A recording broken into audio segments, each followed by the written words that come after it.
तो हम लोग पढ़ने वाले हैं 3 इंपॉर्टेंट रिएक्शंस आज। ठीक है,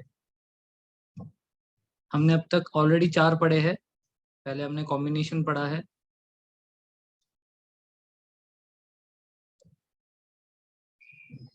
दूसरा डिकम्पोजिशन पढ़ा है,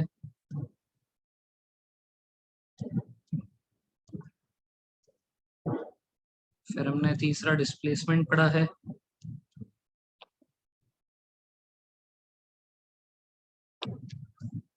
फिर डबल डिस्प्लेसमेंट पढ़ा है,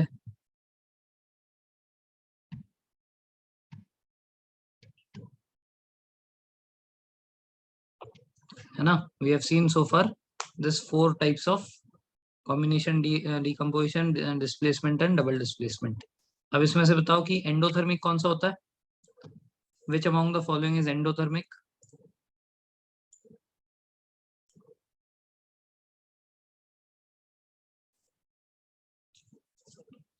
Which among the following is endothermic? Decomposition. Decomposition is endothermic. Combination reaction is exothermic. Combination जो होता है वो exothermic होता है। ठीक है, और decomposition जो होता है ये endothermic होता है। ठीक है, क्योंकि decomposition में हम लोग हीट करते हैं ना, वो हीट एब्जॉर्ब करते हैं और टूट जाता है। ठीक है, जैसे CaCO3। ठीक है, जब इसको हम लोग हीट करेंगे तो CaO प्लस CO2 बनाएगा, तो ये हुआ ना एंडोथर्मिक। ठीक है, but what type of decomposition reactions are endothermic, ये एक्सोथर्मिक। ऐसे कौन से टाइप के कॉम्बिनेशन ये डिकम्पोजिशन रिएक्शन होते हैं जो एक्सोथर्मिक होते हैं? जिसमें माइक्रोब्स, यस, जैसे कंपोस्ट हो गया, काउडंग हो गया। ठीक है, जहां पे भी बेसिकली माइक्रोब्स जो है, माइक्रोब्स डिकम्पोजिशन कर रहे हैं। ठीक है ना। सो जो भी ऑर्गेनिक मैटर है, उस ऑर्गेनिक मैटर को जब तोड़ते हैं तो तोड़ने से उसके अंदर से जो है एनर्जी बाहर रिलीज होती है, इसके कारण वो एंडोथर्मिक बनता है। नॉर्मली कॉम्बिनेशन रिएक्शंस का नेचर क्या होता है? कॉम्बिनेशन का नेचर क्या होता है? एक्सोथर्मिक होता है। Okay, great. Then displacement and double displacement, I hope no one is having any issues here. Okay, so will learn the fifth type. ठीक है, this is precipitation reaction.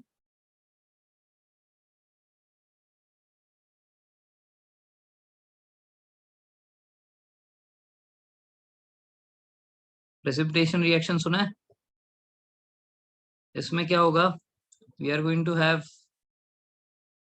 certain substance which is in its aqueous form. It is also going to react with another substance which is also in its aqueous form. ठीक है ना। ये दोनों aqueous form जब आपस में रिएक्ट करेंगे, इनका कुछ पार्ट ऐसा होगा जो कि सॉलिड में कन्वर्ट हो जाएगा। ये जो है नीचे सेटल डाउन हो जाएगा बीकर में। लेट्स से ये बीकर है, 2 एक्वस चीजों को मिला दिया हमने। ठीक है ना। तो ये एक्वस चीजों को मिलाने के बाद एक सर्टन चीज जो है बनकर नीचे की तरफ गिर गई। ये नीचे जो गिर गई, दिस इज द प्रेसिपिटेट, इसको हम लोग शॉर्ट में पीपीटी लिखते हैं, और उसके साथ D which is again aqueous. तो ये होगा इसका नेचर। ठीक है, मोर और less this is a double displacement reaction का ही एक सब टाइप, ये उसी का एक सब टाइप होगा। जैसे कि PbNO3 whole twice plus potassium iodide.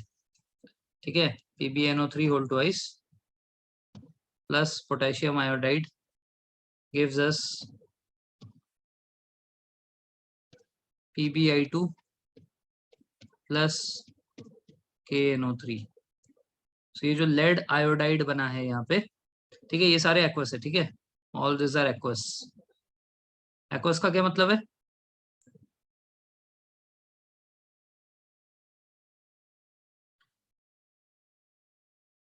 What do you mean by aqueous? Yes, soluble in water, dissolved in water. So ये जो है PbI2, ये PbI2 नीचे एज अ प्रेसिपिटेट गिर जाएगा। ठीक है, इसका कलर क्या होता है? What is the colour of PbI2? Yellow precipitate बनेगा।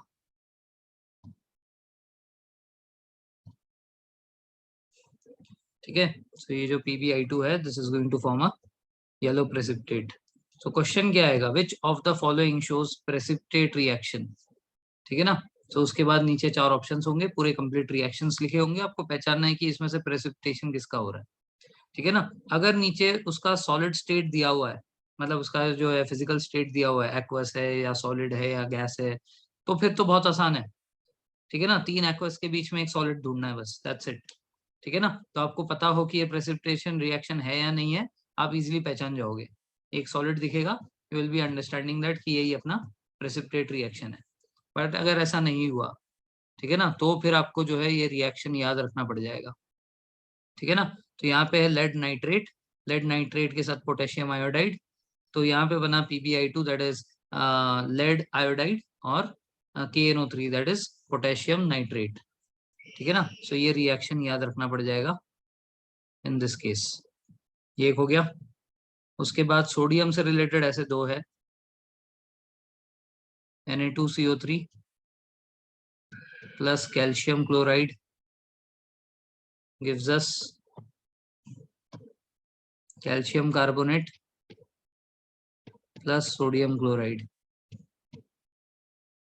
ठीक है, तो ये जो कैल्शियम कार्बोनेट है, ये यहाँ पे सॉलिड बनेगा, ये नीचे गिर जाएगा और इसका कलर होता है व्हाइट, व्हाइट PPT। ठीक है,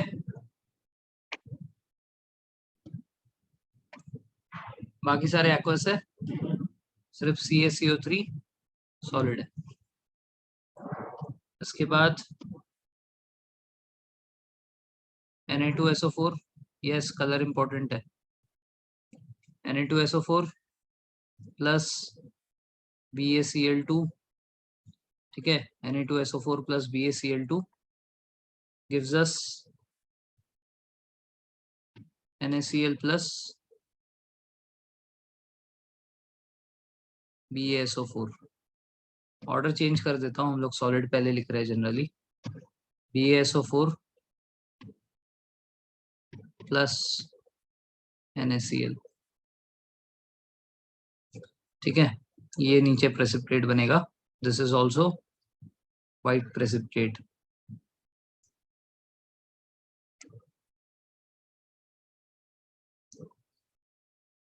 ठीक है जी। So whenever you see a aqueous solution,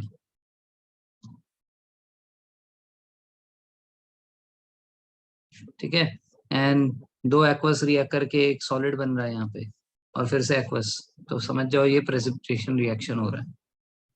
ठीक है, तो ये बेसिकली हमारे डबल डिस्प्लेसमेंट का ही एक सब टाइप है। क्लियर है? कोई डाउट?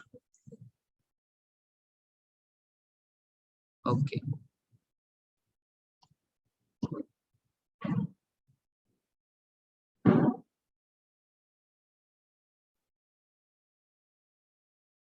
ये था फिफ्थ। सिक्स टाइप इज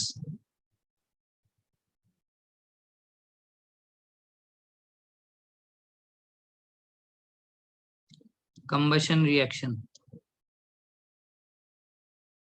3 के बाहर नहीं आएंगे, नहीं बोल तो रहा हूं कि वैसे समझ लेना, aqueous aqueous solid aqueous.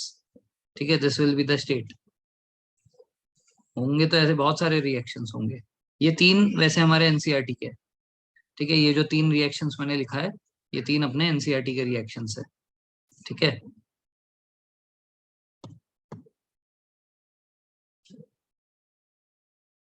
Okay. Next is combustion. Combustion का मतलब होता है whenever carbon is burned in the presence of oxygen, it gives us CO2 plus heat plus light. ठीक है, तो ये जो रिएक्शन है, carbon when reacted with oxygen और heated with oxygen gives us CO2 plus heat plus light, इसको बोलते हैं हम लोग कंबशन का बेसिक रिएक्शन। ठीक है ना। Now if any carbon compound which is also having hydrogen present, जैसे मान लो मीथेन, ठीक है, when reacts and or burns with oxygen, it gives us CO2 plus water vapors plus heat plus light। ठीक है, ये हमेशा होगा जब भी हमारे पास यहाँ पे कार्बन के साथ साथ हाइड्रोजन होगा, मतलब इस जगह पे कोई भी हाइड्रोकार्बन होगा। It can be any hydrocarbon, it can B C4H10, ठीक है ना, इट कैन बी C2H5, ठीक है, C2H6, कुछ भी हो सकता है, ठीक है, इट कैन बी C2H5OH, ठीक है, इट कैन बी एनीथिंग।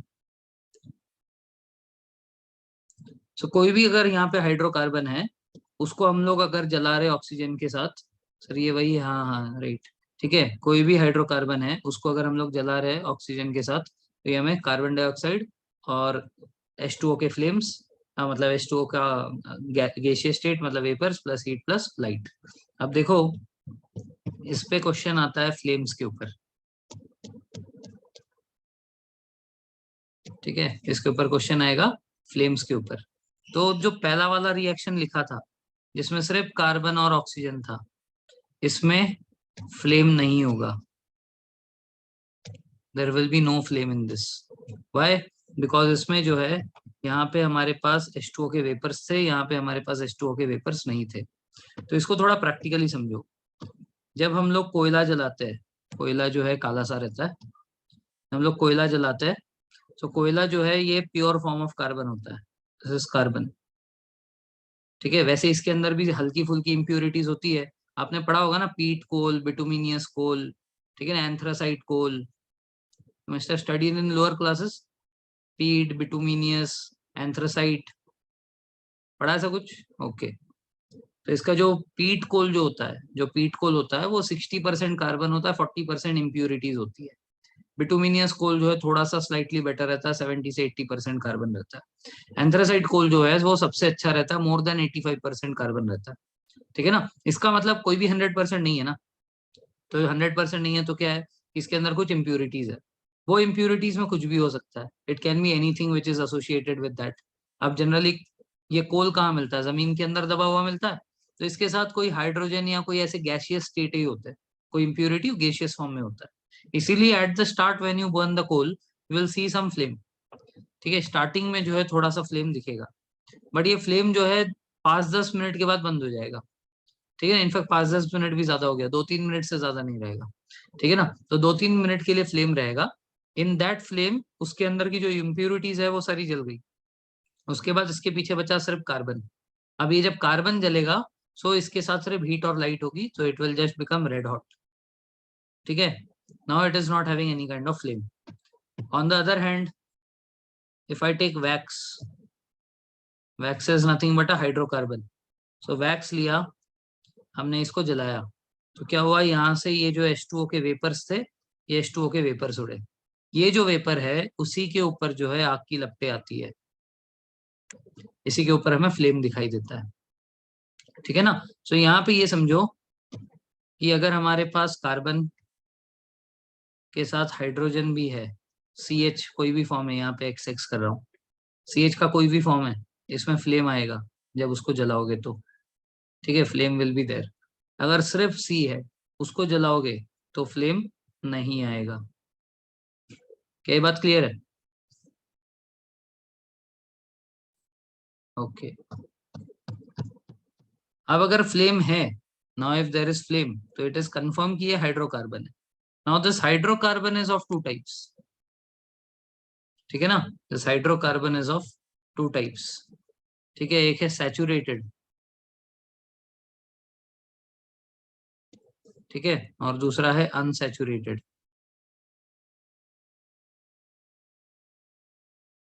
तो जो हाइड्रोकार्बन होते हैं, ठीक है ना, along carbon along with hydrogen, they are of two types, one is saturated, other is unsaturated। Saturate वाले में जो है कार्बन कार्बन का सिंगल बॉन्ड होता है, अनसैचुरेटेड में जो है इट कैन बी इधर double bond, carbon carbon double bond, और it can be carbon carbon triple bond, ठीक है ना। तो single bond, double bond, triple bond, ऐसे 3 होते हैं।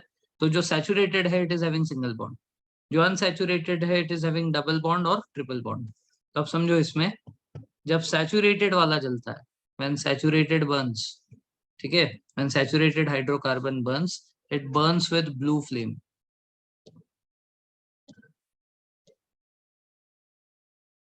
It Burns with blue flame. तो अगर आपने अपने घर के गैस के मतलब किचन में जो गैस जलाया होगा, तो उसमें अगर आपने देखा होगा तो वो ब्लू फ्लेम से जलता है, right. If you have seen your घर का किचन का स्टोव, तो उसके ऊपर जब आप आग लगाते हो तो वो ब्लू फ्लेम से जलता है, राइट। तो ये जो ब्लू फ्लेम है ये क्यों है? बिकॉज इट इज ब्यूटेन, ठीक है। And butane is C4H10। इसका स्ट्रक्चर इज 1 2 3 4, चारों तरफ से हाइड्रोजन, ठीक है ना। I hope you can understand this. तो ये इस स्ट्रक्चर में रहता है, so which is saturated hydrocarbon. Saturated hydrocarbon completely burn होते हैं, इसका कोई ट्रेस पीछे नहीं रह जाएगा, ठीक है। It will burn completely. So as it burns completely it is called a clean fuel. इसके पीछे कोई रेसिड्यू नहीं बचता, रेसिड्यू नहीं बचता। इसका मतलब ये कि ये पूरा का पूरा जल जाता है, कोई भी कार्बन पार्टिकल पीछे नहीं रह रहा है, जिसके कारण आपका जो स्टोव है वो साफ रहेगा। अगर रेसिड्यू बचता है, जैसे केरोसिन के उससे, केरोसिन स्टोव्स होते हैं ना, केरोसिन के उससे जो है बहुत सारा रेसिड्यू बचता है, तो उसके वजह से जो है आपको बार बार क्लीनिंग करनी पड़ती है अपने स्टोव की, ठीक है ना। Lot of residue will be left behind in kerosene stove. So ये जो डबल और ट्रिपल बॉन्ड वाले हैं ये है अनसैचुरेटेड। अनसैचुरेटेड वाले हमेशा येलो फ्लेम से जलते हैं, ठीक है। अनसैचुरेटेड वाले येलो फ्लेम से जलते हैं। जनरली क्या कैसे पहचान करोगे? अनसैचुरेटेड है, कार्बन कार्बन डबल बॉन्ड या ट्रिपल बॉन्ड अनसैचुरेटेड है, ये जनरली जो है ये लिक्विड फॉर्म में होते हैं, ठीक है। Generally they are in liquid form. So all the kinds of oils, जो भी आपके ऑयल्स है घर में, वो सारे के सारे जो है अनसैचुरेटेड है, ठीक है ना। और जैसे बटर हो गया, घी हो गया, ये सब सैचुरेटेड है, ये जनरली सॉलिड फॉर्म में होते हैं, सॉलिड और गैसियस, ये लिक्विड फॉर्म में होते हैं अनसैचुरेटेड, ठीक है। तो घी हो गया, बटर हो गया, ये सारे जो है सॉलिड फॉर्म में, ठीक है। दे आर जनरली सैचुरेटेड, ठीक है। सो सैचुरेटेड होंगे तो ब्लू फ्लेम से जलेंगे, और अनसैचुरेटेड होंगे तो येलो फ्लेम से जलेंगे। अगर येलो फ्लेम से जल रहा है, इसका मतलब इसमें इनकम्प्लीट कंबशन हो रहा है, इनकम्प्लीट कंबशन। इनकम्प्लीट कंबशन का मतलब ये कि कार्बन पूरा का पूरा नहीं जल रहा, उसका कुछ पार्ट पीछे छूटा हुआ है। जब भी पीछे कुछ पार्ट छूटा होगा that will be called as residue, ठीक है ना। तो हमारे गाड़ी का भी जब हम लोग सर्विसिंग करते हैं ना, तो गाड़ी की सर्विसिंग क्यों करते हैं? ऐसा क्यों होता है? ऐसा इसीलिए होता है, इनकम्प्लीट कंबशन हो रहा है ना। इनकम्प्लीट कंबशन में क्या हो रहा है? कार्बन कम जल रहा है, ठीक है। बिकॉज यहाँ पे देखो अनसैचुरेटेड हाइड्रोकार्बन में क्या होता है, यहाँ पे डबल बॉन्ड ट्रिपल बॉन्ड है, ठीक है। तो ये सारे बॉन्ड्स तोड़ने में ज्यादा एनर्जी लगती है, सारी बॉन्ड्स नहीं टूटती, तो some carbon amount is left behind, कुछ कार्बन का जो अमाउंट है वो पीछे रह जाता है, ठीक है। वेराज यहाँ पे सिंगल बॉन्ड था तो उसको तोड़ना इजी रहता है, ठीक है। तो इसीलिए जो है पूरा का पूरा बर्न होता है। इसमें some part of carbon is left behind because they are associated with double and triple bond, तो some part will be left behind, जो पीछे रह जाएगा रेसिड्यू। वो जैसे हमारे गाड़ी की हम लोग सर्विसिंग क्यों करते हैं, आपने सुना होगा कार्बोरेटर में कचड़ा है, ठीक है। This is the mechanics language. आपका कार्बोरेटर साफ करना पड़ेगा साहब, बहुत गंदा हो गया है, एयर फिल्टर, ठीक है, कार्बोरेटर, सब कुछ साफ करने को बहुत पैसा लगेगा। ये जो कार्बोरेटर का कचरा बोलता है वो basically it is nothing but the carbon which is deposited there. Carbon रह जाता है उसमें, क्यों? क्योंकि उसमें हम लोग क्या डालते हैं? पेट्रोल डालते हैं। पेट्रोल क्या है? लिक्विड है, ठीक है। तो अनसैचुरेटेड हाइड्रोकार्बन है, अनसैचुरेटेड हाइड्रोकार्बन है, तो some residue will be left behind जो आपके कार्बोरेटर में होगा। Now in order to not let that happen, हम नहीं चाहते कि ऐसा हो, इसीलिए पेट्रोल के साथ इथेनॉल डाला जाता है, ठीक है ना। हम लोग नॉर्मल पेट्रोल यूज करते हैं, पेट्रोल और इथेनॉल, ठीक है, ये मिक्स्ड रहता ही है, ठीक है ना। तो आज के डेट में जो हमारा रेगुलर पेट्रोल है उस रेगुलर पेट्रोल में परसेंटेज रहता है 95% petrol and 5% ethanol. Whereas Indian oil, ठीक है, इंडियन ऑयल जो है, इनके देखना वो जो उनका डिस्पेंसर होता है ना, जहाँ पे आपका मीटर चालू रहता है, उसके नीचे कभी देखना वो 10% इथेनॉल लिख के रखते हैं, बिकॉज मार्केट में रेगुलर पेट्रोल सारे 95.5 देते हैं, so they are adding 10% to it. So is it good or bad? It is very good. Why? Because जितना ethanol, ethanol is basically, ethanol जो है ये आपका अल्कोहल है ना, इथेनॉल मीन्स अल्कोहल, ठीक है। तो दिस इज C2H5OH, ठीक है। तो C2H5OH जो है ये क्लीन फ्यूल है, दिस इज सैचुरेटेड, ठीक है। तो सैचुरेट होने के कारण ये जो है, ये आपके पेट्रोल के साथ जब मिल जाता है तो थोड़ा सा उसमें कचरा कम जमता है, ठीक है ना। So Indian oil mixes 90 and 10 same rate पे, बाकी लोगों की तरह ही, ठीक है। एंड जो स्पीड पेट्रोल होता है, एक सुना होगा आपने स्पीड पेट्रोल, तो स्पीड पेट्रोल में दिस रेशियो इज 80-20, ठीक है ना। तो इसमें हाँ वही पावर पेट्रोल या स्पीड पेट्रोल जो भी है वही पावर स्पीड, ठीक है ना। सो दिस रेशियो इज 80-20, ठीक है। अभी अगर आपने सुना होगा तो नितिन गडकरी जी जो है,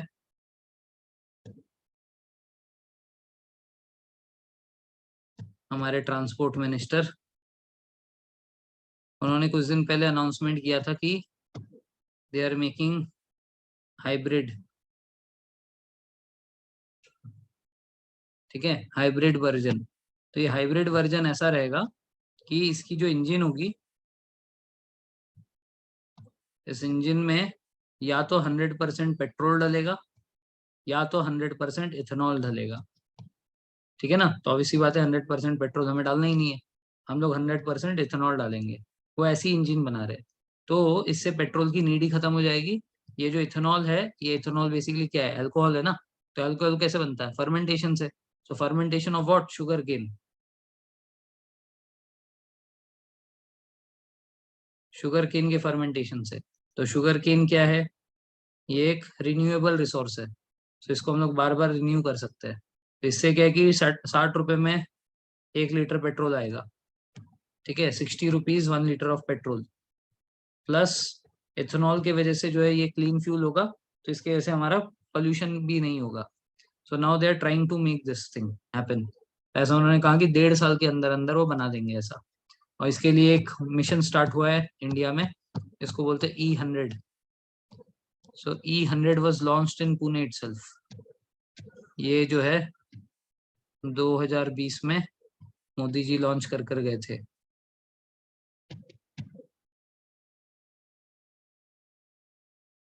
ठीक है। 2020 के मई में हुआ था ये।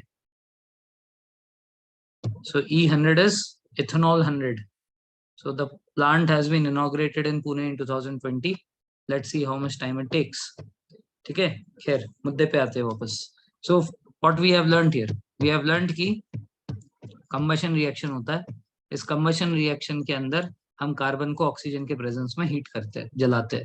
जब हम इसको जलाते हैं तो CO2 plus heat plus light निकलता है, ठीक है। इसमें कोई फ्लेम नहीं होता क्योंकि यहाँ पे कोई भी गैस नहीं है, ठीक है, गैसियस फॉर्म, वेपर फॉर्म नहीं है, ठीक है। whenever we are having a hydrocarbon and burning it in the presence of oxygen, it will give us CO2 plus H2O के वेपर्स, जिसके ऊपर फ्लेम आएगा, प्लस हीट प्लस लाइट, ठीक है ना। अब ये जो फ्लेम्स है ये भी दो कैटेगरीज में बटती है, सैचुरेटेड एंड अनसैचुरेटेड। सैचुरेटेड वाला जो होता है ये क्लीन फ्यूल्स होता है, इसमें ब्लू फ्लेम आता है, ये पूरा का पूरा जलता है, पीछे कोई रेसिड्यू नहीं छोड़ता। On the other hand unsaturated जो है, अनसैचुरेटेड में येलो फ्लेम होता है और पीछे रेसिड्यू छोड़ता है। अब येलो फ्लेम जो है, जैसे आपके कैंडल के ऊपर, ठीक है, कैंडल के ऊपर आपको येलो फ्लेम दिखाई देता है। येलो फ्लेम के ऊपर अगर आप अपना हाथ लगाओगे अपना ऐसा, ठीक है, if you put your hand like this, you will find कि आपके हाथ पे जो है यहाँ पे काला पड़ जाएगा, ठीक है ना। इनफैक्ट अभी कभी आपने कुछ जलता हुआ देखा होगा, ठीक है ना, तो उसमें जो है येलो कलर का फ्लेम अगर होता है, ठीक है, आज जैसे आपने देखा होगा कि some protest are going on because of वो स्कीम, ठीक है, अग्निवीर स्कीम, पटना में ट्रेन जला दिया, जहां पे भी ऐसे जलने के सीन दिखते हैं, यू मस्ट हैव सीन कि काला धुआं निकलता है, येलो फ्लेम एंड काला धुआं, राइट। तो ये जो काला चीज है, what is this black thing? This is suit. क्या होता है ये? इसको बोलते हैं सूट। ठीक है ना? So this black colour substance which goes up is called a suit. ठीक है? ये सेम चीज आपके किचन में जाके देखना, किचन में भी मिलेगा।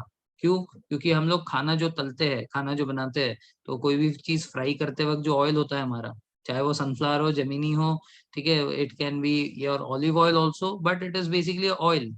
So when it is oil, it is liquid. Any liquid oil is basically unsaturated. So anything which is unsaturated is going to cause soot. तो ये जो सूट है यही जमा हुआ है पूरे किचन में। ठीक है? तो वहां पे अगर हमने चिमनी लगाया होगा तो ठीक, वरना क्या है कि आसपास जो है ट्यूबलाइट, आपका वॉल्स वगैरह सब कुछ जो है सूट से भर जाएगा। Right? Okay, so clear so far?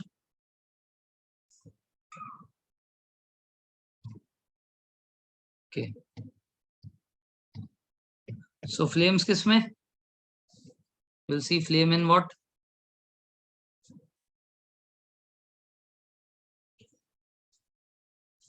Hydrocarbon burnt in the presence of oxygen. No flame in what? Pure carbon burnt in the presence of oxygen. ठीक है? देन येलो फ्लेम किसमें?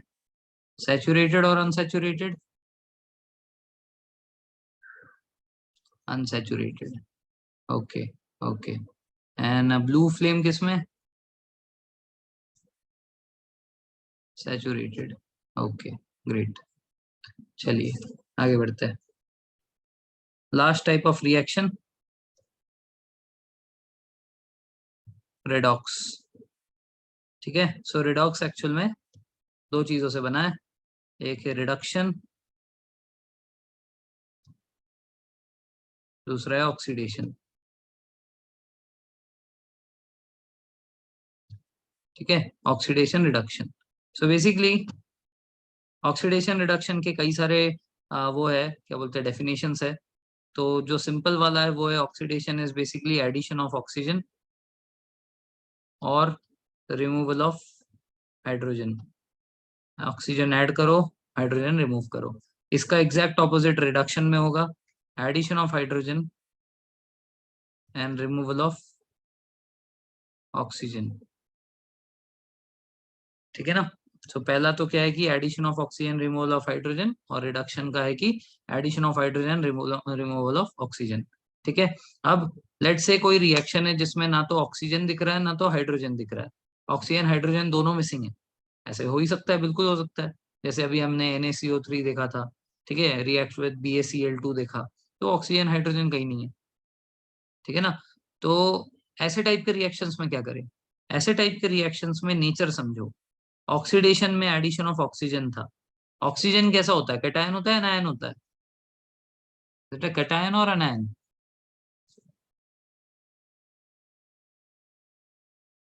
अनायन होता है।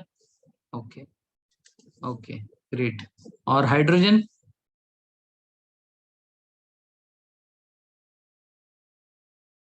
कैटायन होता है। Okay, so anions are what? Metal और non metal? Anions are what? Metals or non-metals? Non-metal? Okay.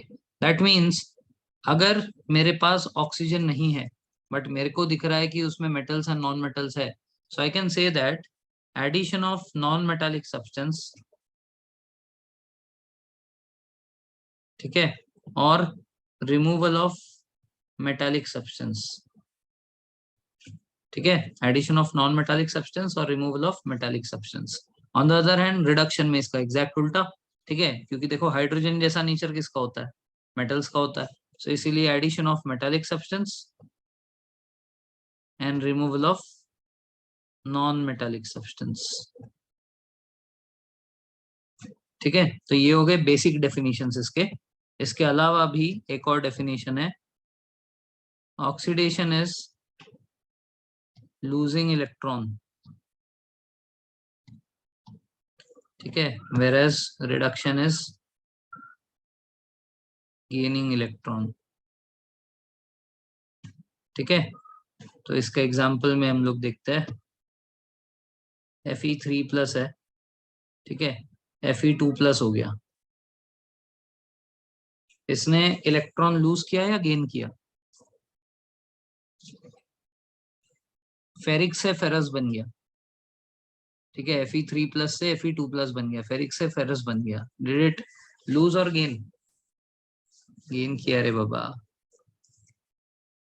Gain किया ना, क्योंकि वो 3+ था, ठीक है, अभी 2+ हो गया। तो उसके पास जो है 2-3 इलेक्ट्रॉन पहले दे दिए थे उसने, उसके अंदर एक और आ चुका, 3 दिए थे उसमें से एक आ गया, तो इसलिए वो 2+ हो गया। So this will be example of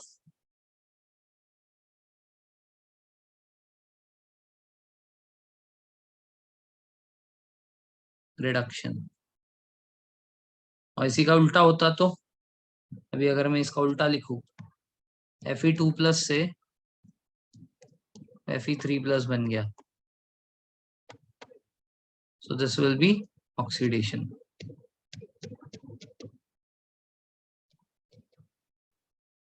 right? Great. Any doubt so far?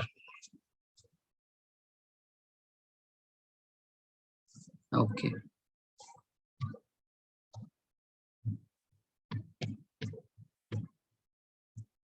So ये हो गए कुछ basic definitions of oxidation reduction. Now we'll be solving questions related to that. ठीक है, so redox reactions क्या होता है? An oxidation reduction or redox reaction is a type of chemical reaction which involves transfer of electrons between two species. Transfer of electrons हो रहा है. So we can see this over here. ठीक है, so oxidation is addition of oxygen or removal of hydrogen. Reduction is addition of hydrogen or removal of oxygen. ठीक है, metals की तरफ addition of non-metallic substance or removal of metallic substance. Reduction की तरफ addition of metallic substance or removal of non-metallic substance. Oxidation is losing of electron while reduction is gaining of electron. ठीक है, तो ये हमने अभी पढ़ लिया, ठीक है ना। अभी इससे हम लोग रिलेटेड एग्जांपल्स देखते हैं. Now if you see CuO plus H2, CuO plus H2 क्या बन गया? ये Cu plus H2O बन गया. अब देखो क्या हादसा हुआ यहाँ पे, ये हमारा रिएक्टेंट साइड है, ठीक है। हमेशा याद रखना, रिएक्टेंट साइड में जो हमारे पास एलिमेंट्स है या कंपाउंड्स है, हम लोग ऑक्सीडेशन या रिडक्शन उसी सब्सटेंस का बताते हैं, ठीक है। आपको मैं पहले सिंपल एग्जांपल्स देता हूँ, फिर इस पे आते हैं.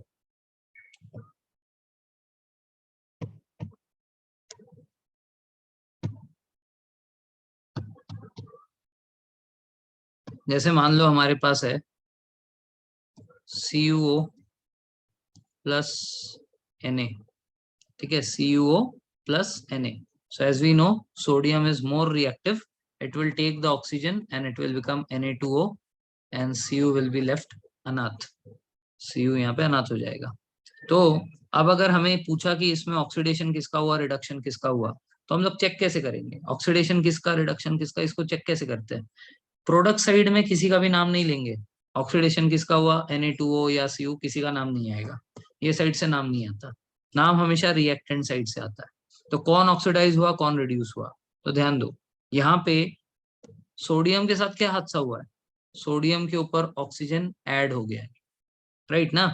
So what I will say, oxidation किस सब्सटेंस का हुआ? सोडियम का हुआ, इसका Na2O का नहीं. हम लोग हमेशा हमारे रिएक्टेंट साइड को प्रोडक्ट साइड से चेक करेंगे कि इसके साथ क्या हादसा हो रहा है. If I talk about CuO, CuO के साथ क्या हादसा हुआ? इसके पास ऑक्सीजन था, अब इसके पास ऑक्सीजन नहीं रहा, प्रोडक्ट साइड में हमने देख लिया. तो इसका मतलब यहाँ पे Cu के पास जो ऑक्सीजन था ये रिमूवल हो चुका है. सो दिस इज बेसिकली रिडक्शन. तो रिडक्शन में किसका नाम लिखे? कई लोग कंफ्यूज हो जाते हैं, CuO का नाम लिखे या Cu का नाम लिखे. इसलिए मैंने कहा यहाँ पे जो भी आएगा रिडक्शन ऑक्सीडेशन में, इसमें सिर्फ रिएक्टेंट किस तरफ से चीजों का नाम आएगा. तो CuO का जो है रिडक्शन हुआ है, ना कि Cu का, ठीक है ना. तो यहाँ से कोई भी नाम नहीं है, ये साइड से सारे नाम आएंगे हमारे रिएक्टेंट साइड से. सो ऑक्सीडेशन किसका? सोडियम का. रिडक्शन किसका? CuO का, ठीक है ना. अब यहाँ पे दो चीजें और आती है, एजेंट्स. नॉर्मली एजेंट का मतलब क्या होता है?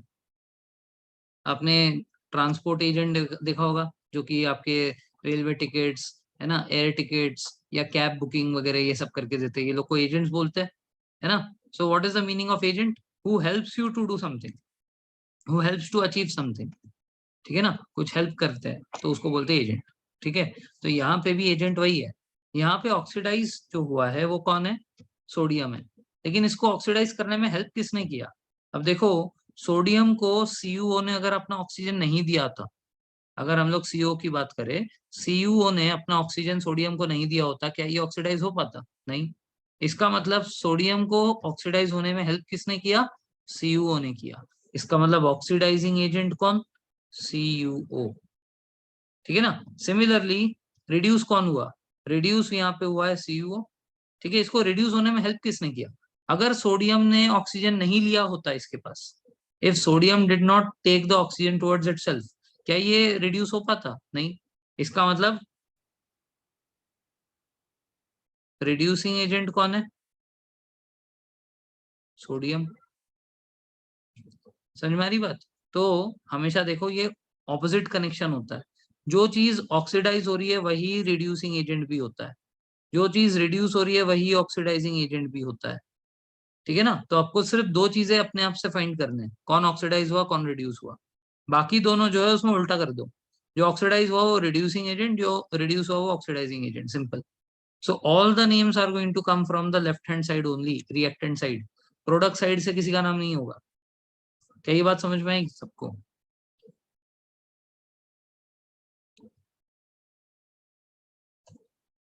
एक और एग्जांपल देखो, we have ZnO plus C becomes CO plus Zn, ठीक है। अगर मैं पूछूं ZnO के साथ क्या हादसा हुआ, तो ZnO को अगर हम लोग कंपेयर करें तो इसमें से ऑक्सीजन चला गया है। सो ऑक्सीजन चला गया मतलब क्या हो गया? रिड्यूस हुआ, ओके। और कार्बन के साथ क्या हादसा हुआ?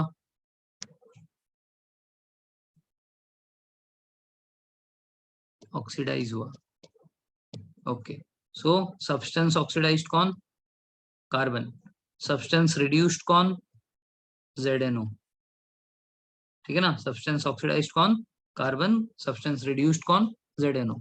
ऑक्सीडाइजिंग एजेंट कौन? ऑक्सीडाइजिंग एजेंट कौन? ZnO, ऑक्सीडाइजिंग एजेंट, ठीक है। और रिड्यूसिंग एजेंट कौन? C, carbon. I hope clear. जो ऑक्सीडाइज वो रिड्यूसिंग एजेंट, जो रिड्यूस वो ऑक्सीडाइजिंग एजेंट, ठीक है। चलो अभी एग्जांपल्स देखो। So in this example you can see CuO plus H2, ठीक है ना। तो H2 ने क्या किया? ऑक्सीजन खींच लिया। तो H2 क्या हो गया है? What happened to H2? Oxidise. CO के साथ क्या हादसा हुआ? रिड्यूस। तो यहाँ पे अगर मैं आपको एजेंट्स पूछूं, ऑक्सीडाइजिंग एजेंट कौन है? ऑक्सीडाइजिंग एजेंट कौन है? CuO पूरा, not only Cu, it will be CuO, ठीक है ना। यस, ओके, ठीक है। रिड्यूसिंग एजेंट कौन? H2, ओके, ठीक है। चलो सेकंड एग्जांपल पे चलो। यहाँ पे देखो, यहाँ पे कार्बन मोनोऑक्साइड है, ठीक है। कार्बन मोनोऑक्साइड के ऊपर जो है एक और एक्स्ट्रा ऑक्सीजन आ गया, ठीक है ना। यहाँ पे मोनो था, वहां पे कार्बन डाइऑक्साइड बन गया, तो यहाँ पे एडिशन ऑफ ऑक्सीजन हुआ है। और यहाँ पे जो है Fe2O3 था, तो इट हैड ऑक्सीजन, जिसने यहाँ पे ऑक्सीजन लूज कर दिया। तो ये क्या हो गया? ये रिड्यूस हो गया। तो अगर मैं ऑक्सीडाइजिंग एजेंट पूछूं तो कौन होगा?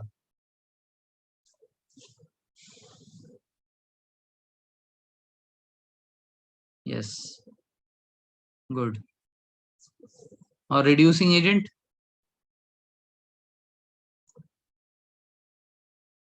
CO, ग्रेट, ठीक है। आगे के दो एग्जांपल्स खुद से समझ लो। I hope you can understand.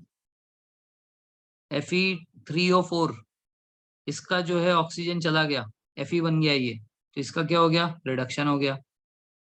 H2 था, उसके ऊपर ऑक्सीजन आ गया, तो ये ऑक्सीडाइज हो गया। तो आई होप दिस इज क्लियर, ठीक है ना। उसके बाद यहाँ पे देखो, नाउ सी हियर, ये है gain and losing of electrons के बारे में, ठीक है। तो यहाँ पे देखो, कार्बन जो था, ये कॉपर जो था, और कॉपर 2+ था, कॉपर 2+ से यहाँ पे कॉपर हो गया। इसका मतलब इसने गेन किया या लूज किया, गेन किया, क्योंकि उसके पास 2+ था, मतलब क्या, कि उसके पास 2 इलेक्ट्रॉन्स की कमी थी, और वहां से वो Cu बन गया। Cu बन गया मतलब उसके पास 2 इलेक्ट्रॉन्स आ गए, और यहाँ पे Mg है, इसका मतलब ये जो है, इसके अंदर अभी सारे इलेक्ट्रॉन्स है, और इसने जो है अपने इलेक्ट्रॉन्स लूज कर दिए, और ये बन गया Mg2+। So this is basically oxidation by loss of electrons, ठीक है ना। I hope this is clear. Okay,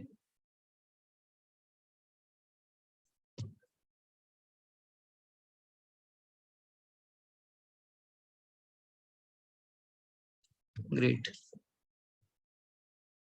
चलिए, so redox reactions in daily life, ठीक है। So redox reaction in daily life, इसमें दो चीजें हैं, एक है रैंसिडिटी, ठीक है ना। रैंसिडिटी मतलब क्या, जैसे आपने कई बार देखा होगा कि चिप्स के पैकेट एक बार आप खोल देते हो, ठीक है, वेफर्स, पोटैटो वेफर्स जो होते हैं, और उसके बाद उस वेफर के पैकेट को आप खुला छोड़ देते हो, उसके बाद 3-4 दिन बाद खाते हो, तो उसमें आपको जो है तेल कट स्मेल आता है थोड़ा सा, ठीक है, हम बोलते हैं तेल कट स्मेल, ठीक है, तेल का गंदा बास आ रहा है। तो ये जो तेल का गंदा बास है, बेसिकली है क्या, बेसिकली ये है कि जिस तेल में आलू को तला गया था, उस तेल के साथ बाहर का जो ऑक्सीजन है वो रिएक्ट कर चुका है। सो जब तेल के साथ बाहर का एरियल ऑक्सीडेशन, मतलब एरियल ऑक्सीजन रिएक्ट कर जाए, that is called as oxidation, basically oxidation of oils and fats. So oxidation of oils and fats leading to a very foul smell is called as rancidity, ठीक है ना। इसी को हम लोग हमारे हिंदी में बासी बोलते हैं, बासी खाना। तो नाम से ही है ना, बासी, मतलब जिससे बास आ रहा है। सो बास क्यों आ रहा है, बास इसलिए आ रहा है क्योंकि उसके अंदर जो ऑयल था, उसका एरियल ऑक्सीजन के साथ ऑक्सीडेशन हो गया, रिएक्शन हो गया, उस रिएक्शन के कारण ये फाउल स्मेल जनरेट हुआ है। हरी बात समझ में।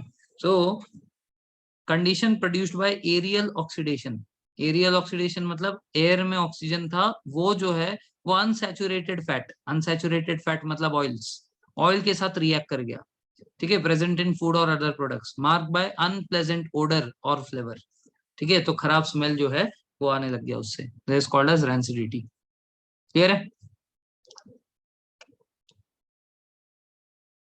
सो what are the ways to prevent it, कैसे इसको हम लोग प्रिवेंट करें, तो इसको प्रिवेंट करना बेसिकली देखो, दो चीज कर सकते हैं, ठीक है। How can we prevent this, या तो ऑक्सीजन लगे ही ना, या तो ऑयली ना हो, ठीक है ना। ऑयल ना हो ऐसा हो नहीं सकता, क्योंकि अगर आपको फ्राइड फूड खाना है तो उसमें ऑयल तो पक्का होगा।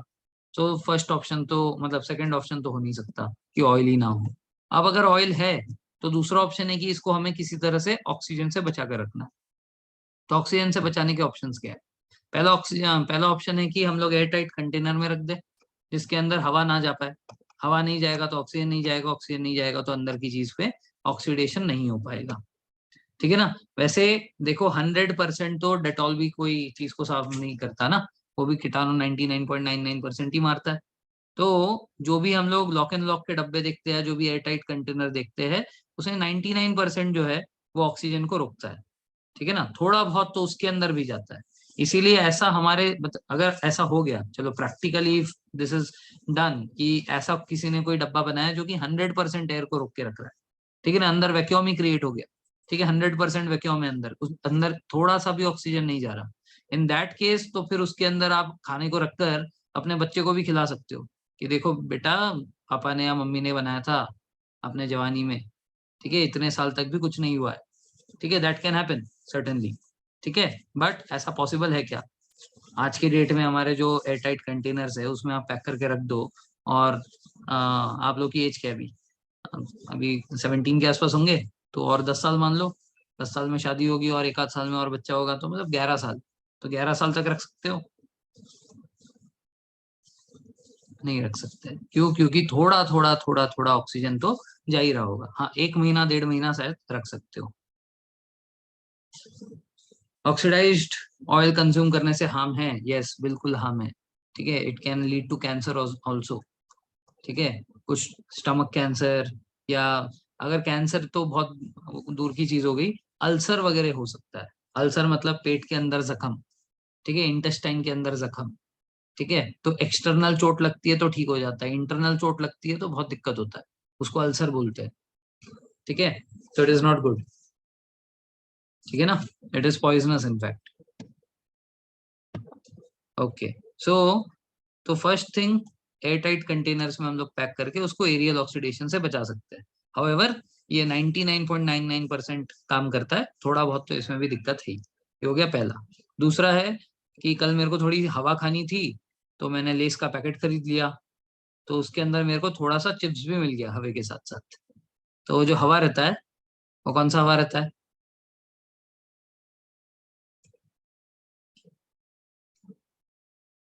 Nitrogen, yes,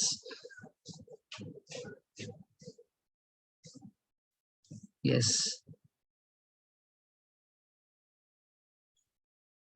lucky sir, chips मिले आपको। Yes. So basically it also contains, या तो नाइट्रोजन हो सकता है या तो हीलियम भी हो सकता है, ठीक है ना। तो एक बार सीडीएस में ये क्वेश्चन आया था, which of the following prevents aerial oxidation, तो उसमें हीलियम ऑप्शन था, उसका नाइट्रोजन था, फिर बोथ ए एंड बी था, ठीक है। और अपने एनसीईआरटी में सिर्फ हीलियम, ये नाइट्रोजन ही दिया गया है, हीलियम नहीं दिया गया है, ठीक है। So this made many of the students gate confused, ठीक है। तो ये समझो ना, बेसिकली हीलियम क्या है। Helium is a zero gas, मतलब वो नोबल गैस है। नोबल गैस ऐसे ही रिएक्ट नहीं करेगा, तो अगर कहीं पे भरा रहेगा, ना तो खुद रिएक्ट करेगा, ना तो किसी और चीज से रिएक्ट होने देगा, ठीक है ना। तो एक नाइट्रोजन, एक हीलियम, ये दो चीज से हम लोग उसको पैक कर सकते हैं। हाँ, लेकिन हीलियम बहुत ज्यादा हल्का होता है, ठीक है ना। तो हीलियम बहुत ज्यादा हल्का होने के कारण हम जनरली उसको यूज नहीं करते, ठीक है। क्योंकि आपने कई बार फंक्शंस वगैरह में देखा होगा कि ऐसे चीफ गेस्ट आता है और बलून उड़ा देता है, वो जो है वो धागा खोलता है और सारे बलून एक साथ उड़ जाते हैं, उसके अंदर हीलियम होता है। तो helium is such light gas कि अगर वो लेज अपने चिप्स के अंदर भरने लगे तो वो उड़ते रहेंगे सारे पैकेट्स, ठीक है, इतना हल्का होता है वो। तो इसलिए जनरली हीलियम नहीं भरा जाता, बट भरने को भर सकते हैं, ठीक है ना। इसलिए नाइट्रोजन भरा जाता है। तो नाइट्रोजन ही क्यों?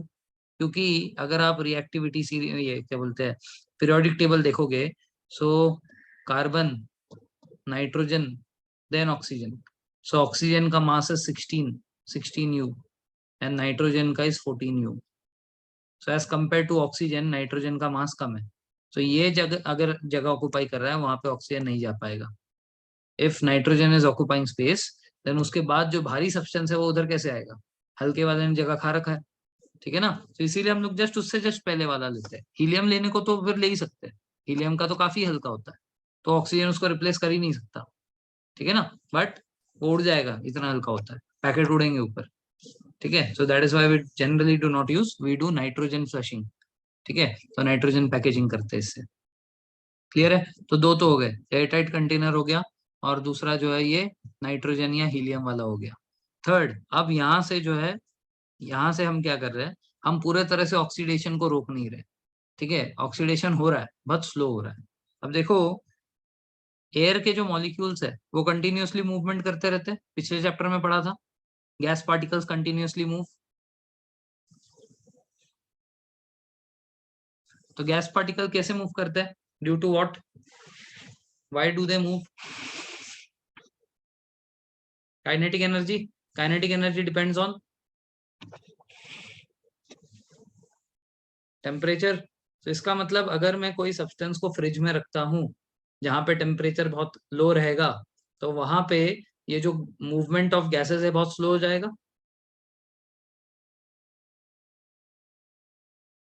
इसका मतलब उसके अंदर ऑक्सीडेशन पॉसिबल है, बट वो ऑक्सीडेशन बहुत स्लो होगा।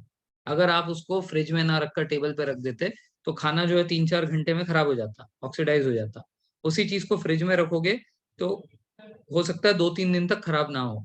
लेकिन ऐसा नहीं है कि फ्रिज में रख दिया और उसके बाद अपने 11 साल बाद बेटे को खिला सकते हो, ठीक है ना। You can not do that.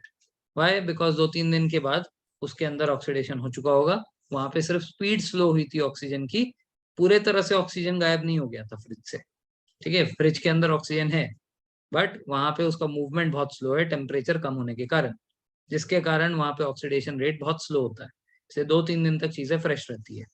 ठीक है ना। एक ऐड आता था पता नहीं किस चीज का, कौन से कंपनी ऑफ फ्रिज का, उसमें क्या है कि वो टमाटर जो है 20 दिन पुराना टमाटर वो दुकान में लेकर उसको एक्सचेंज करवा देते हैं और बोलते हैं कि इतना फ्रेश था कि दुकानदार को समझ में भी नहीं आया कि 20 दिन पुराना है। ये सब बकवास है। ठीक है ना, ऐसा नहीं होता है। ठीक है, इतना इतना भी नहीं करने का कि 20 दिन तक रह गया, 7 दिन फिर भी मान लिया। टेस्टेड बाय मॉम्स वाले। अच्छा। हाँ हाँ हाँ, ऐसे ही कुछ तो, वो ऐड कौन से कंपनी का है पता नहीं। ठीक है, सो ऐसा नहीं होता है। ठीक है ना। सो ये हो गया हमारा थर्ड, है ना। थर्ड टाइप, पहला हो गया हमारा एयरटाइट कंटेनर्स, सेकंड हो गया नाइट्रोजन पैकेजिंग, थर्ड हो गया रेफ्रिजरेशन, फ्रिज में रखना, रेफ्रिजरेशन। फोर्थ, फोर्थ इज जैसे अगर हम लोग सनलाइट में कोई चीज को रखेंगे तो ऑब्वियसली बात है टेम्परेचर ज्यादा होगा, टेम्परेचर ज्यादा होगा तो वहां पे जो है मूवमेंट ऑफ पार्टिकल ज्यादा होंगे। अब इसका रिवर्स करें, कीपिंग अवे फ्रॉम लाइट, अगर लाइट से दूर रखोगे तो ऑब्वियसली बात है वहां पे टेम्परेचर रिलेटिवली कम रहेगा, रिलेटिवली, तो वहां पे टेम्परेचर थोड़ा कम रहने के कारण ऑक्सीडेशन स्लो डाउन हो जाएगा। तो पुराने जमाने में जब फ्रिज नहीं हुआ करते थे, they used to have chambers made up of wood. तो वुड के चेम्बर में मतलब बेसिकली अलमारी है और कुछ नहीं, अलमारी है, उस अलमारी में खाने को एकदम अंदर तक धकेल के रखते थे।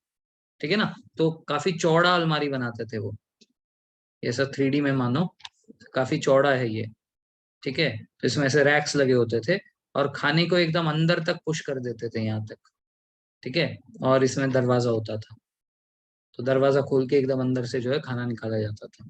ठीक है, so before refrigerators were introduced, ऐसे जो है ऐसे कैबिनेट्स बनते थे, कैबिनेट के अंदर खाने को एकदम अंदर पुश करके रखते थे, इससे कि लाइट उसके ऊपर डायरेक्ट ना पड़े।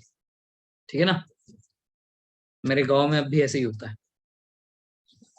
ठीक है, तो fourth is keeping away from light. ठीक है, कीपिंग अवे फ्रॉम लाइट। ठीक है, नेक्स्ट इज एंटीऑक्सीडेंट्स।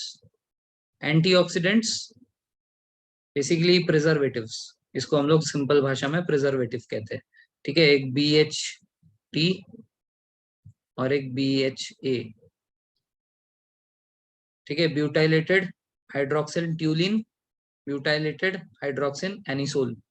ठीक है, BHT, BHA, ये दो टाइप के एंटीऑक्सीडेंट्स होते हैं।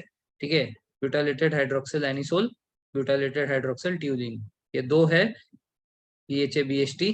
इन दोनों से हम लोग अपने प्रिजर्वेटिव्स बनाते हैं। ये प्रिजर्वेटिव हम लोग खाने में डालते हैं तो वहां पे ऑक्सीजन नहीं रिएक्ट करता, लेकिन इसकी भी लिमिटेशन होती है। तो वो लिमिटेशन नीचे लिखा रहता है ना एक्सपायरी डेट में। ठीक है, best before 12 months, best before 18 months, तो इनकी भी लिमिटेशन है। उतने समय तक ये ऑक्सीडेशन नहीं होने देगा, और उसके बाद ऑक्सीडेशन हो सकता है, चांसेस है। तो that is how they mention this best before. Clear.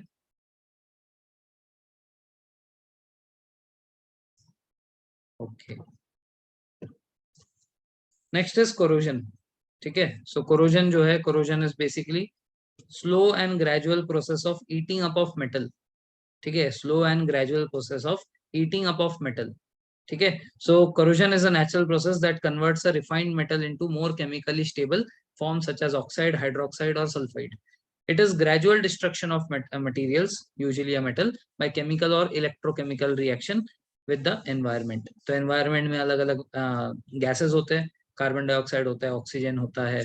ठीक है, या तो एसिड्स होते हैं, उन एसिड्स के साथ मेटल रिएक्ट करते हैं और धीरे धीरे मेटल खराब हो जाता है। तो ये जो मेटल खराब हो रहा है, gradual eating up of metal, this is called as corrosion. ठीक है ना। However corrosion is not always harmful, sometimes corrosion is even useful. तो यूजफुल कब होता है वो भी देखेंगे। विल सी कि व्हेन क्या बोलते हैं corrosion becomes useful and when corrosion is harmful. ठीक है, तो जैसे सबसे पहले corrosion of iron. So iron की अगर हम लोग करोजन की बात करें, तो आयरन ऑक्सीजन और वाटर वेपर्स, ठीक है, आयरन जो है ऑक्सीजन और वाटर वेपर्स के प्रेजेंस में कन्वर्ट हो जाता है रस्ट में। तो रस्ट का फॉर्मूला होता है Fe2O3 into XH2O। Y XH2O? Because हमें नहीं पता ना हमारे एनवायरमेंट में कितने मॉलिक्यूल्स ऑफ वाटर है। We are having no knowledge about कि how many molecules of water vapours are there, hence we are writing the term X over here, क्योंकि X का मतलब हमें नहीं पता कि कितने मॉलिक्यूल्स ऑफ ऑक्सीजन, ये वाटर वेपर हमारे नेचर में एग्जिस्ट करता है, तो that is why we write X, ठीक है ना। So iron plus oxygen gives us, iron plus oxygen plus water gives us Fe2O3 into XH2O, ठीक है ना। तो ये जो है यहाँ पे एक वो दिया हुआ है, एक्टिविटी दिया हुआ है कि किस तरीके से हम लोग प्रूव कर सकते हैं कि रस्टिंग जो है वो ऑक्सीजन और वेपर के सिवाय नहीं हो सकता, ठीक है। तो पहले वाले में क्या किया, पहले वाले में हमने आयरन नहीं लिया, उसको पानी में डाला और उसको ऐसे ही ओपन छोड़ दिया, तो इसके पास जो है वाटर वेपर भी है, मतलब वाटर ही है बेसिकली, वाटर में डुबा के रखा है, एंड एयर भी है, तो ये जो है ये रस्ट हो गया। दूसरे वाले में क्या किया हमने, दूसरे वाले में हमने इसके अंदर जो है आयरन नेल डाला, ऊपर से इसको बंद कर दिया ताकि वाटर वेपर अंदर ना जा पाए, और उसके अंदर जो हमने सिलिकॉन बॉल्स डाल दिए, जिसके कारण सारा का सारा मॉइस्चर एब्जॉर्ब हो गया। सो अंदर ऑक्सीजन तो था, बट अंदर कोई भी मॉइस्चर नहीं था, वाटर वेपर नहीं था, तो इसके कारण इसके अंदर जो है कोई भी करोजन नहीं हुआ।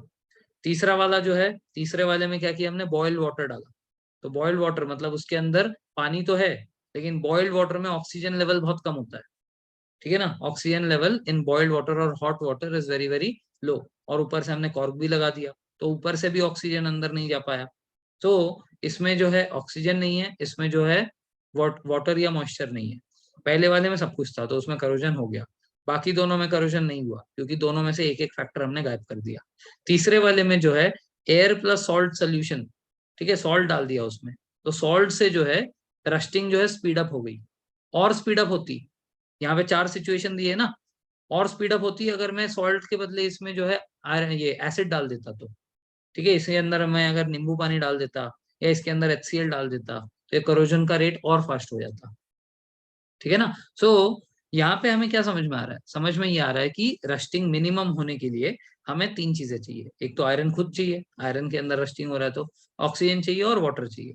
अगर ये 3 है, उसके बाद उसके साथ आप एसिड डाल दो, तो वो क्या करेगा कि आपकी रस्टिंग प्रोसेस को फास्ट कर देगा, सॉल्ट डाल दो वो भी फास्ट कर देगा। तो ये क्या है, ये कैटेलाइजर्स है, ठीक है, कैटलिस्ट है। तो ये कैटलिस्ट क्या करता है, speeds up the chemical reaction. So salt और acid will behave like a catalyst which will speed up the reaction. Clear है?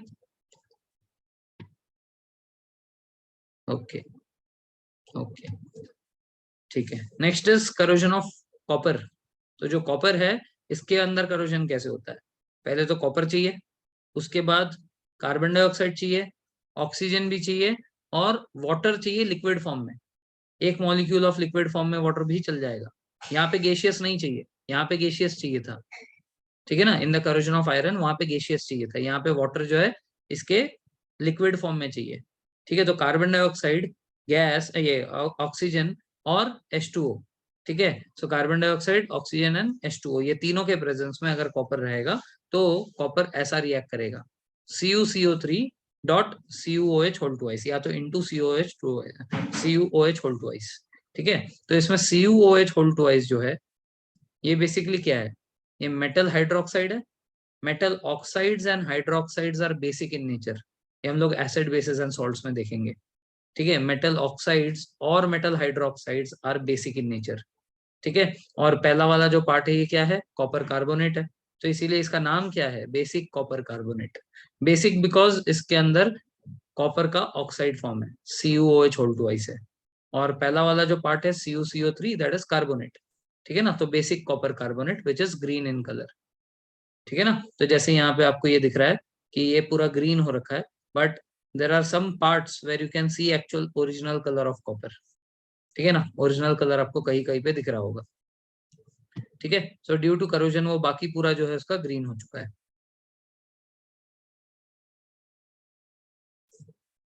यस, स्टैचू ऑफ लिबर्टी के साथ भी यही है। Then corrosion of silver. तो सिल्वर का जो करोजन है ये थोड़ा सा अलग तरीके से होता है। ये कैसे होता है, आपको सिल्वर तो चाहिए ही, सिल्वर के साथ जो है यहाँ पे हाइड्रोजन सल्फेट चाहिए, ठीक है, हाइड्रोजन सल्फाइड चाहिए। सो हाइड्रोजन सल्फाइड जो है, hydrogen sulphide plus iron plus oxygen, ये 3 चीजें, मतलब यहाँ पे देखो कार्बन डाइऑक्साइड भी नहीं है, हाइड्रोजन सल्फाइड ऐसे ही नहीं होता हर जगह पे, ठीक है। ये जो है बहुत ही मुश्किल से लिटिल बिट, बहुत ही कम portion of hydrogen sulphide is present in air, so it is not evenly spread everywhere, ठीक है, तो बहुत ही रेयरली मिलता है। इसका मतलब सिल्वर का करोजन जो है रेयरली होता है, ठीक है ना, और होता भी है तो कुछ नहीं, हल्का सा ब्लैकिश हो जाता है, टार्निश हो जाता है बस। तो ये देखो पॉलिश सिल्वर स्पून है, ये पूरा सिल्वर है, और टार्निश होने के बाद हल्का सा जो है ये फेड हो गया इसका कलर, टार्निश होने के बाद। ठीक है, सो ऐसा बन जाता है। सो ये Ag plus H2S plus O2 gives us Ag2S, silver sulphide plus water. ठीक है, वाटर फॉर्म में। तो ये जो Ag2S है, सिल्वर सल्फाइड, ये ऐसा टार्निश हो जाता है। ठीक है, it becomes tarnish like this. ठीक है, तो कुछ नहीं, इसमें जो है पीताम्बरी से इसको थोड़ा सा घस दो। ठीक है, इसको जो है थोड़ा सा आप स्कॉच ब्राइट से भी घस दोगे तो भी ये साफ हो जाएगा। ठीक है, और अगर हम लोग कॉपर की बात करें तो कॉपर क्या है, बेसिक कॉपर कार्बोनेट है ना, तो ये बेस है। तो इसके ऊपर जो है नींबू से रगड़ो, नींबू से रगड़ोगे तो भी ये साफ हो जाएगा।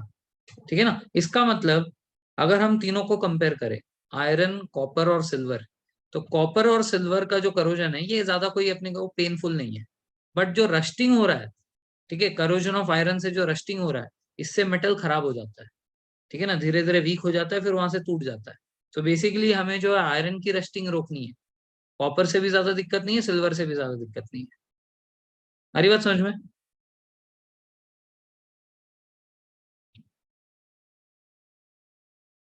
Okay, then as Pranav said, Statue of Liberty. तो देखो क्या हुआ था, if you remember the whole sequence of American Revolution. So American Revolution में क्या थे, 13 ब्रिटिश कॉलोनीज थे। तो 13 ब्रिटिश कॉलोनीज जो है, उन लोगों ने जो है रेवोल्यूशन स्टार्ट किया था। क्यों? क्योंकि फ्रांस को हराने से अंग्रेजों को जो नुकसान हुआ था 7 ईयर्स के वॉर में, उसकी भरपाई करने के लिए उन लोगों ने कॉलोनिस्ट के ऊपर टैक्स किया। इन लोगों ने रिवोल्यूशन स्टार्ट कर दिया। फ्रांस ऑलरेडी हार चुका था वॉर, 7 ईयर्स वॉर। ठीक है ना, तो जब उनको मौका मिला कि यूएस वालों के साथ पार्टिसिपेट कर सकते हैं इन द वॉर, तो फ्रांस ने ये मौका नहीं छोड़ा। नेपोलियन बोनापार्ट अंग्रेजों की, ये क्या बोलते हैं, यूएसए के लोगों की तरफ से अंग्रेजों से लड़ता है। कहाँ पे? यूएसए में। और नेपोलियन बोनापार्ट वहां से फेमस होता है, और फिर उसके बाद फ्रांस में आके तो राजा बन जाता है। ठीक है ना, तो इससे क्या पता चलता है, इससे ही हमें ये पता चलता है कि बेसिकली फ्रांस का अमेरिकन रेवोल्यूशन में कुछ ना कुछ हाथ था। ठीक है ना, उन दोनों के बारे में हमने हिस्ट्री भी पढ़ी थी। तो फ्रांस का अमेरिकन रेवोल्यूशन में कुछ हाथ था, और फ्रांस जो है अंग्रेजों के खिलाफ यूएसए के साथ लड़ा भी था।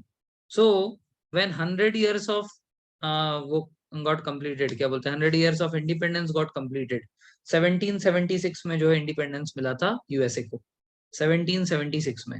सो 1876 में 100 ईयर्स कंप्लीट हुए। So at that time, in order to celebrate this, France ने जो एक स्टैचू बनाना स्टार्ट किया, जिसको 10 साल बने, 10 साल लगे। तो 10 साल बाद, मतलब 1886 तक, 1876 में 10 साल कंप्लीट हुए थे 100 years of independence of USA के। तो 110 ईयर्स लग गया फाइनली जो है स्टैचू ऑफ लिबर्टी बनने के लिए। ये फ्रांस ने अपने पास बनाया। ठीक है, तभी ये कॉपर का बना हुआ था। तो कॉपर का स्टैचू ओरिजिनली कुछ ऐसा दिखता था। ठीक है ना, उसके बाद उसको उन्होंने गिफ्ट कर दिया यूएसए को।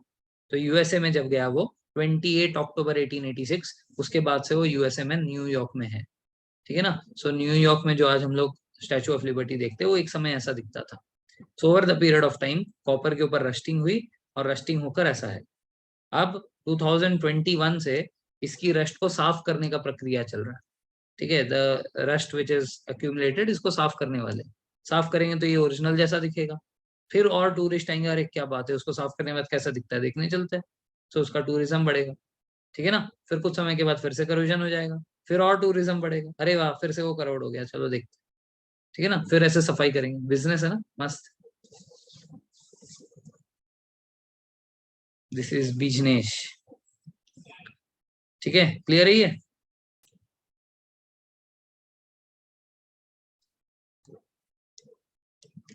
बनाने वाले का दिमाग। हाँ, it's looking good, but people like new things. ठीक है, पहले जाकर इसके साथ सेल्फी खिंचाया, अब जाकर इसके साथ खिंचाएंगे। ठीक है, और पोज मार के बोलेंगे न्यू लुक्स, और पूछेंगे एम आई लुकिंग गुड, और ये साइकिल चलती रहेगी। यस। हाँ, व्लॉग बनाएंगे। Yes. Okay, now corrosion of aluminium. तो एज आई सेड कि corrosion is not always bad. Sometimes corrosion is even beneficial, ठीक है। जैसे करोजन ऑफ एल्यूमिनियम, एल्यूमिनियम के साथ क्या है कि एल्यूमिनियम एक बहुत ही हाईली रिएक्टिव मेटल है, KNaCaMgAl, ठीक है ना, इसका मतलब 5th नंबर पे पड़ता है, काफी रिएक्टिव है। तो इसके साथ जब ऑक्सीजन रिएक्ट करता है ना, तो ये बनाता है Al2O3। Al2O3 का जब लेयर बनता है, Al2O3 का लेयर एक प्रोटेक्टिव लेयर फॉर्म करता है।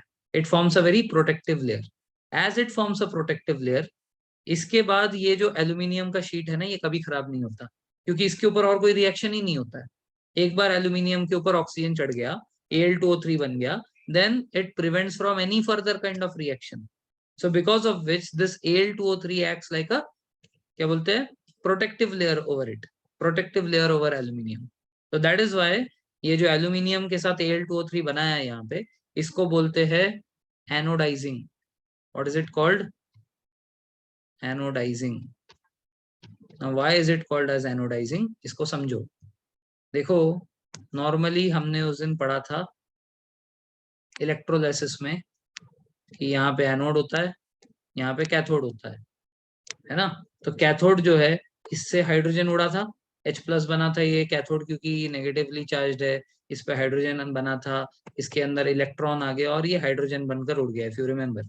ऑन द अदर हैंड जो ऑक्सीजन था वो एनोड की तरफ गया था, क्योंकि anode was positively charged, right. और यहाँ से इसके इलेक्ट्रॉन निकल कर दूसरे तरफ घूमकर आ गए थे, और यहाँ से, है ना। यस, नाउ सी, अब एनोडाइजिंग कैसे होता है? एनोडाइजिंग ऐसे होता है कि यहाँ पे दो इलेक्ट्रोड्स दिख रहे हैं, ये जो इलेक्ट्रोड्स है, एनोड और कैथोड, इसमें से जो एनोड बना हुआ है, ये एनोड हम लोग बनाएंगे एल्यूमिनियम से, क्योंकि इसको तो सिर्फ करंट कंडक्ट करने से मतलब ना।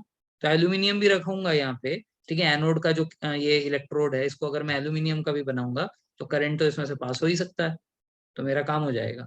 अब क्या है कि यहाँ पे इसके ऊपर जब ऑक्सीजन चढ़ेगा, ठीक है, तो ये जो पूरा का पूरा मेरा एनोड है, ये पूरा का पूरा मेरा एल्यूमिनियम से बना हुआ है। उसके ऊपर जब जाकर मेरा ऑक्सीजन चढ़ेगा, तो ऑक्सीजन की कोटिंग लग जाएगी ना एल्यूमिनियम के ऊपर, ठीक है। तो उसके बाद इस इलेक्ट्रोड को निकालेंगे, और इसको हम लोग जो है मन चाहा शेप दे देंगे, because all the metals are ductile and malleable, ठीक है ना। सो यहाँ पे ये वाला जो हमारा एनोड है, this whole rod is made up of aluminium. उसके ऊपर ऑक्सीजन चढ़ गया, ऑक्सीजन उसके ऊपर चढ़ेगा तो रिएक्ट कर जाएगा एल्यूमिनियम के साथ, एल्यूमिनियम के साथ रिएक्ट कर गया, so it will form Al2O3। और ये जो Al2O3 वाला इलेक्ट्रोड है, इसको निकालकर हम लोग जो शेप देना है दे देंगे। तो this is why it is called as anodising, because oxygen is applied over the anode which is made up of aluminium. इस तरीके से एनोडाइजिंग करके जो है एल्यूमिनियम के ऊपर जबरदस्ती करोजन किया जाता है। क्लियर है? Okay, now what is the demerit? वैसे तो कोई डीमेरिट नहीं है, only thing is that the metal appears to be a little black. तो जैसे यहाँ पे आपको प्रेशर कुकर दिख रहा है, कभी कभार नहीं, ऐसे जो ब्लैक कलर के प्रेशर कुकर्स है, उसके ऊपर कभी आप नीचे पढ़ के देखना, हार्ड एनोडाइज लिखा होता है, hard anodised. So hard anodise, जैसे ब्लैक कलर के जितने भी हॉकिंस के ले लो, प्रेस्टीज के ले लो, जो भी ऐसे ब्लैक वाले हैं, they are generally hard anodised, ठीक है। पहले एक आता था जिसको हम लोग बोलते थे, कढ़ाई बनते थे जनरली, क्या बोलते हैं, नॉन स्टिक, ठीक है। जो नॉन स्टिक काले है, जो कि धीरे धीरे धीरे धीरे उसका बीच का वाला जो पार्ट है, उसका कोटिंग निकल जाता है और उसका नॉर्मल मेटल बाहर आ जाता है, वो वाला एनोडाइज नहीं है। वो वाले में टेफलॉन कोटिंग होती है, ठीक है ना। नॉन स्टिक जो पैन्स होते हैं, उसके अंदर एनोडाइजिंग नहीं हुई है, उसके अंदर टेफलॉन की कोटिंग होती है, ठीक है। So what is used for making non stick cookwares? Teflon coating. Hard anodised is a different substance, ठीक है ना। हार्ड एनोडाइज वाला जो कुकर वगैरह होता है ना, महंगा होता है, क्योंकि ये बहुत लंबा टिकता है, क्योंकि इस मेटल के ऊपर कुछ नहीं होने वाला, प्रोटेक्टिव लेयर जा चुका है इसके ऊपर। क्लियर है?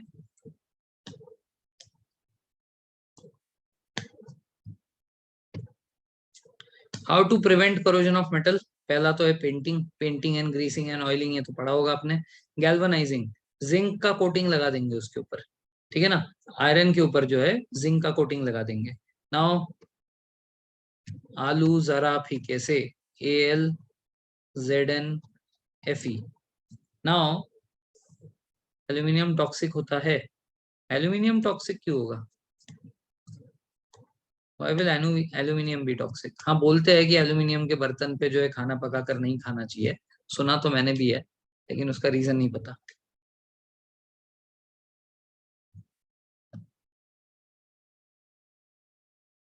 ओके, हाँ तो मैं कह रहा था कि ये सारे अपने तरीके तो सुने ही होंगे, painting, oiling, greasing, galvanising. Galvanising में क्या होता है कि एज आई सेड कि एल्यूमिनियम, उसके बाद जिंक, उसके बाद आयरन, ठीक है ना। सो आयरन से ज्यादा रिएक्टिव कौन है? जिंक। तो अगर किसी आयरन के कोटिंग के ऊपर जिंक लगा होगा तो oxygen before reacting with iron it will react with zinc, और zinc is like my raincoat. तो बारिश आए तो आए, मेरे ऊपर गिर रहा है, लेकिन मैंने क्या चढ़ा रखा है? रेनकोट। तो कोट गीला हो रहा है, मेरे को क्या हो रहा है अंदर? सिमिलरली गैल्वेनाइजिंग इज आयरन का रेनकोट। आयरन के ऊपर से जिंक लगा दो, जिंक को जो है ऑक्सीजन खराब कर देगा, चलेगा, नीचे का जो आयरन है हमारा वो बच जाएगा। This is galvanising. Electroplating is also similar. हम लोग जो है आयरन के ऊपर क्रोमियम या निकल लगा देंगे, ये जो है ये जंग नहीं लगते इसको, तो क्रोमियम और निकल को इलेक्ट्रोप्लेट कर देते हैं। ठीक है, इलेक्ट्रोप्लेट का वही मतलब होता है कि एक तरफ जो है, जैसे जैसे अभी हमने एनोडाइजिंग किया, सिमिलरली वैसे ही होता है, सिर्फ उसमें एनोड के बदले कैथोड में वो मेटल को लगाएंगे, आयरन को कैथोड में लगाएंगे, उसके ऊपर जाकर जो है क्रोमियम और निकल, क्योंकि ये क्या है? मेटल्स है ना। सो मेटल्स मतलब they must be positively charge, so cathode is negatively charge. तो कैथोड पे जो इलेक्ट्रोड है वो आयरन का होगा, उसके ऊपर क्रोमियम और निकल जाकर चिपक जाएंगे। So just the reverse case that we saw for aluminium. Aluminium में ऑक्सीजन जाकर चिपका था एनोड पे, अब हमें निकल और क्रोमियम जाकर चिपकना है आयरन के ऊपर।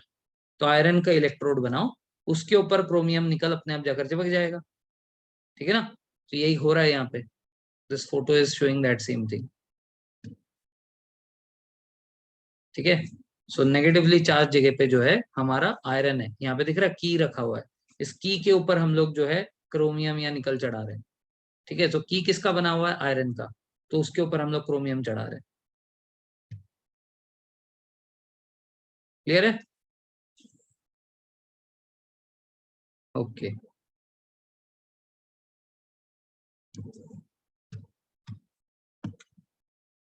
फिर कंबशन हमने देख लिया। अब questions, which of the following is not true regarding corrosion of iron? Corrosion of iron is called as rusting. Addition of salt slows down the process of corrosion. Without moisture, corrosion cannot occur. Without oxygen, corrosion cannot occur. Okay, so what should be the true sentence? B वाला अगर गलत है तो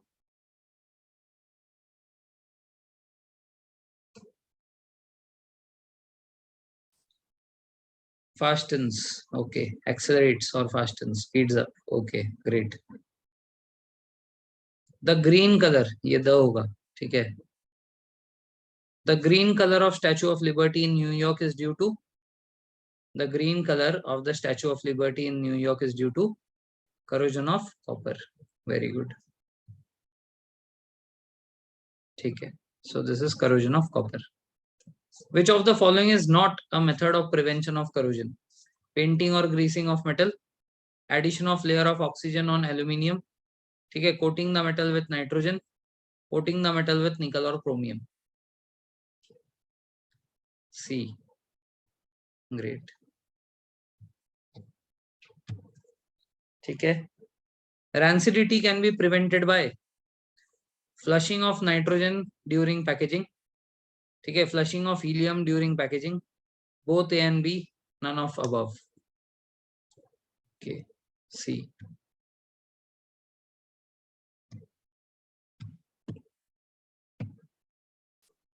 ठीक है, metal is equal to corrosion, then oils and fats is equal to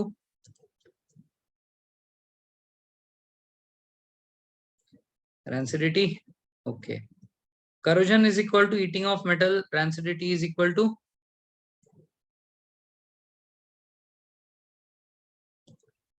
B. That's all. So we have covered the chapter. ठीक है, so this ends our first chapter. ठीक है, chemical equation reaction. ठीक है, so tomorrow we'll be doing Russia and Ukraine वाला crisis. ठीक है, चलो, धन्यवाद।